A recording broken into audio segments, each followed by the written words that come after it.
बैलगाडा क्षेत्रामधील मास्टरमाइंड खरंच मामा आहेत आणि नक्कीच बघितलं जोगवडी मैदानामध्ये बकासूर पाळणार होता, परंतु बकासूरच्या 3 चिठ्ठ्या निघाल्या, परंतु बकासूर पळतोय दुसऱ्याच मैदानात म्हणजेच इटकी या गावात, पुजारवाडी या गावात बकासूर पळतोय आणि त्या ठिकाणी दुशाचं मैदान आहे आणि त्या ठिकाणी आता लॉट काढायचे चाललेत आणि त्या लॉटमध्ये बकासूरची गट क्रमांक 4 मधून चिठ्ठी निघालेली आहे। 3 नंबर तासावरनं पळणार आहे आपला सगळ्यांचा लाडका बैल P3 लाईव्ह वरती हे मैदान चालू आहे, तिथं जाऊन बघा बकासूर तिथं पळतोय।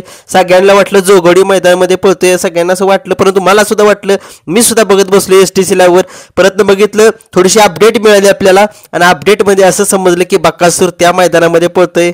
वाह, काय नियोजन असा होतं मामांचं, असंच सगळ्यांना इकडे सगळे बसलेत बघत बकासूर या 3ऱ्या नंबरच्या 4थ्या गटात पळतल।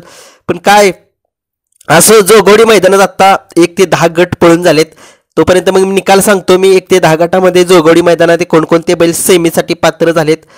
गट क्रमांक 1चा निकाल 1 मध्ये सुंदर अशी गाडी पळाली, तास क्रमांक 7 वरून धावलेली गाडी मुळशी या गाडीचा 1 नंबर आला।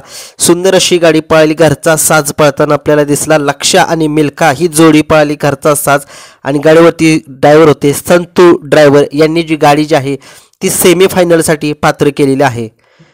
गट क्रमांक 2चा निकाल 2 मध्ये सुंदर अशी गाडी पळाली, तास क्रमांक 3 वरून धावलेली गाडी भोळा शंकर पळाला आणि मानघरकरांचं वादळ, मी कालच सांगितलेला हा पायरा होणार आहे आणि 100% हाच पायरा झालेला आहे आणि बाकीच्या नावं ठेवायची त्यांनी ठेवा, पायरा फिक्स केलाय कालचा आपला, हा एक तरी पायरा फिक्स झाला ना।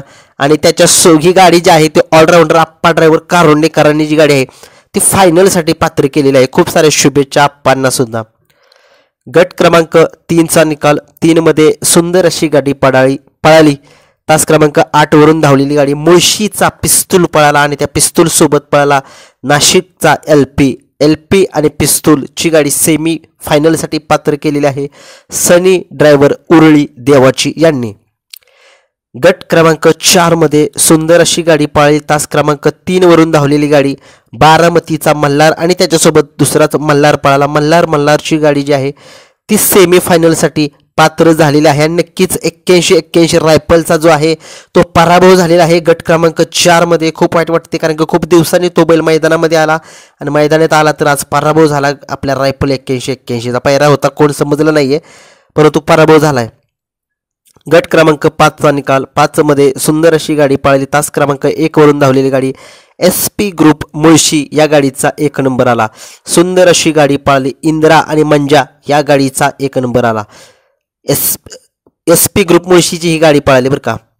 गट क्रमांक 6चा निकाल 6 मध्ये सुंदर अशी गाडी पळाली, तास क्रमांक 5 वरून धावलेली गाडी दख्खन आणि लखन ही गाडी जी आहे ती सेमीफायनलसाठी या बैलगाडा क्षेत्रामध्ये ज्या ड्रायव्हरवरती किताब आहे सलग 14 मैदानाचा 1 नंबरचा मानकरी असलेले सोमा ड्रायव्हर तरढपकर यांनी जी गाडी आहे ती दख्खन आणि लखनची सेमीफायनलसाठी पात्र केलेली आहे। खूप साऱ्या शुभेच्छा।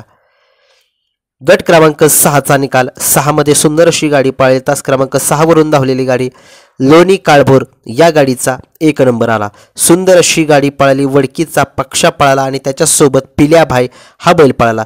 पिल्याभाई आणि वडकीच्या पक्षाची गाडी सेमीसाठी पात्र केलेली आहे सनी ड्रायव्हर उरळी देवाची यांनी।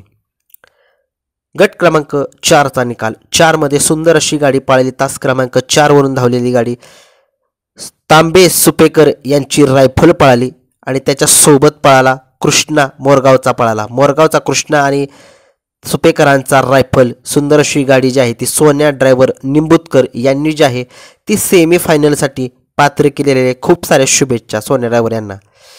गट क्रमांक 9चा निकाल 9 मध्ये सुंदर अशी गाडी पळाली, जोगवडीकरांचा लक्षा पळाला आणि उतरोलीकरांचा सिकंदर पळाला। सिकंदर यांनी लक्षाची गाडी सेमीफायनलसाठी पात्र केलेली आहे बहुऱ्या ड्रायव्हर यांनी। खूप साऱ्या शुभेच्छा।